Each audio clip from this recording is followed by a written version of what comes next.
Assalamualaikum warahmatullahi wabarakatuh.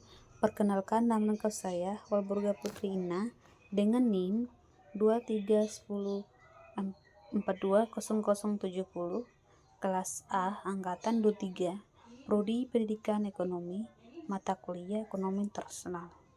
Saya di sini menganalisis sebuah perusahaan PT Influencer Indonesia. Langsung saja. PT Influencer Indonesia adalah perusahaan di Indonesia yang berdiri sejak tahun 1933. Awalnya bernama Lever Sevriaken MF yang beroperasi di Batavia dan berubah nama menjadi PT Unilever Indonesia. Pada tahun 1940, perusahaan ini bergerak di bidang menyediakan consumer products, yaitu home and personal care, serta Foods and Claim Indonesia. Rangkaian produk Unilever Indonesia mencakup brand-brand ternama yang disukai dunia seperti Responder, Lux, Sunsilk, Crenshaw, Sunsilk, Quartz, Blue Band, dan lain-lain. Sini visi dan misinya. Visi PT Influencer Indonesia ya untuk meraih rasa cinta dan penghargaan dari Indonesia dengan menyentuh kehidupan setiap orang Indonesia setiap harinya. Sedangkan misi PT Influencer Indonesia, pertama, kami bekerja untuk menciptakan masa depan yang lebih baik di setiap hari. Yang kedua, kami membantu konsumen merasa nyaman, berpenampilan, dan lebih menikmati hidup melalui brand dan layanan yang baik bagi mereka dan orang lain. Yang ketiga, kami menginspirasi masyarakat untuk melakukan langkah kecil setiap harinya yang bila digabungkan bisa mewujudkan perubahan besar bagi Indonesia. Terus yang terakhir, kami senantiasa mengembangkan cara baru dalam berbisnis dan memungkinkan kami tumbuh 2 kali lipat sambil mengurangi dampak terhadap lingkungan dan meningkatkan dampak sosial. Selanjutnya ada analisis eksternal makro. Ada peluang dan ancamannya. Sedangkan peluangnya, yang pertama ekonomi. Ekonomi artinya rekomendasi investasi pada saham dengan level beta di bawah 1. Terus sosial budayanya artinya tingginya tingkat ketergantungan masyarakat akan jenis produk consumer goods atau tinggi dan stabilnya tingkat kesetiaan masyarakat atas produk consumer goods minimal 83%. Substrakan teknologinya artinya research and development atau pasar commerce tumbuh 49% yang mempengaruhi perilaku konsumen. Sedangkan globalnya artinya ekspansi globalnya. Terus sedangkan ancamannya, yang pertama ekonomi artinya tidak stabilnya nilai tukar rupiah terhadap mata uang asing. Terus yang kedua politik artinya kurang anggaran pemerintah dari rendahnya infrastruktur yang memadai berupa jalan yang menyebabkan tinggi biaya pemasaran produk, adanya penghapusan subsidi BBM bagi industri. Terus sedangkan globalnya marahnya dan menyalurkan produk dari Cina. Terus yang selanjutnya analisis eksternal mikro. Nah, di sini ada ancaman pendatang baru. Nah, artinya diferensi produk yang tinggi dari para pendatang baru membuat PT Influencer Indonesia aktif mengembangkan fase produknya. Aspek distribusi yang tinggi membuat PT Influencer Indonesia senantiasa eksis di pasar melalui jaringan distribusi dengan tanpa terpengaruh ancaman para pendatang baru. Terus selanjutnya ancaman produk penggantinya itu pertama kecenderungan konsumen untuk melakukan substitusi produk di pangsa pasar menjadi ancaman yang tinggi sehingga kewaspadaan baru senantiasa dijaga. Terus selanjutnya switching cost yang rendah daripada konsumen karena kesulitan menemukan produk baru sebagai pengganti yang setara dengan produk PT Influencer Indonesia. Kalau kekuatan tawar-menawar pembelinya itu yang pertama ancaman tawar-menawar pembeli yang tinggi dibandingkan banyaknya jumlah pembeli produk dari PT Influencer Indonesia terbaik. Kedua, ketersediaan produk dengan banyaknya pilihan sehingga membuat kekuatan tawar-menawar pembelinya tinggi. Sedangkan kekuatan tawar-menawar pemasokannya, pertama, konsentrasi supplier. Masa rendah hal ini dikarenakan supplier tidak memiliki wewenang dalam kenaikan harga maupun menurunkan kualitas produk yang dijual. Ketiga, tingkat hubungan dengan suppliernya tinggi karena PT Indonesia menciptakan hubungan melalui program manajemen kualitas pemasokan yang berdampak pada kedua belah pihak. Yang terus selanjutnya, persaingan antara pesaing dalam industri yang sama. Nah, artinya jumlah pesaing yang tinggi membuat PT Influencer Indonesia harus menerapkan strategi manajemen itu demi bertahan bahkan melawan produk pesaing industri yang sama. Kalau diferensiasinya, produk tinggi dari PT Influencer Indonesia dengan menggunakan bahan baku menjadi pembeda dari produk para pesaing dalam industri yang sama. Terus analisis internalnya atau audit manajemen. Kekuatannya itu menggunakan konsep manajemen strategi sasaran perusahaan, ukur kesulitan sebelum sebaik mungkin. Terus manajer tentu mendelegasikan wewenangnya secara baik dengan membuat rencana efektif di setiap pengambilan kebijakan perubahan. Kelemahannya itu tingkat ketidakhadiran karyawan, tidak harus beberapa hal seperti kurangnya motivasi kerja atau aturan cuti karyawan yang terlalu ketat. Terus kelemahannya itu audit pemasarannya itu kekuatannya memiliki pasar teragmentasi secara aktif dengan posisi organisasi serta bagi pangsa pasarnya. Terus fasilitas produk serta pelayanan baik dan harga yang sama. Sedangkan kelemahannya distribusi membutuhkan biaya banyak dan kurang dapat diandaikan. Terus audit keuangan akuntansinya yaitu kekuatan. Nah, memiliki kekuatan dengan kelemahan finansial yang ditunjukkan oleh analisis rasio keuangan dengan kinerja keuangan membaik pada paruh pertama tahun 2019 didorong oleh stabilnya biaya bahan baku maupun kebalikan harga jual pada periode tersebut. Terus kekuatan pembayaran dividendnya memasukkan akal seperti pada pembagian dividen tertaring bersamaan dengan pembagian dividen final yang dibayarkan adil dan tepat waktu sesuai kemampuan keuangan perusahaan. Terus kelemahannya tersendiri tertanggal 31 Desember 2018 memiliki fasilitas kredit untuk modal kerja sebesar Rp10.140.000 yang tidak cukup untuk memenuhi fasilitas modal kerja perusahaan tersebut. Selanjutnya, audit produksi operasi. Nah, kekuatannya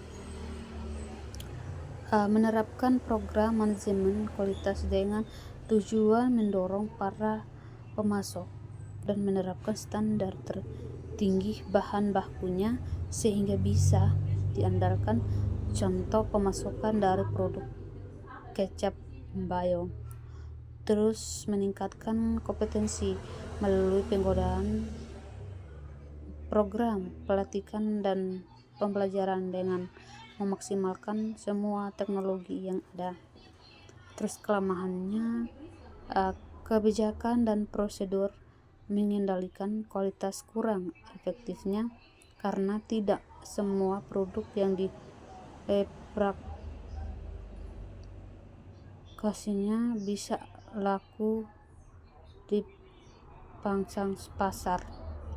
Terus audit penelitian dan pengembangannya, kekuatannya memiliki fasilitas dan R&D yang memadai seperti kemampuan lead bank dengan 6 laboratorium penelitian dan keberadaan terutama diantara ada di Belanda dan Inggris atau Amerika Serikat, 1 di Cina, 1 di India. Terus produk kompetitifnya secara teknologi karena menerapkan integrated marketing communication untuk mengkoordinasikan semua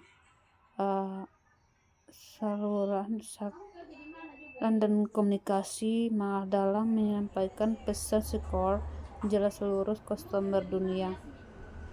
Sedangkan kelemahannya perusahaan R dan D yang digunakan tidak menghemat biaya karena setiap tahunnya perusahaan mengeluarkan anggaran khusus prototipe lokalnya komputer dengan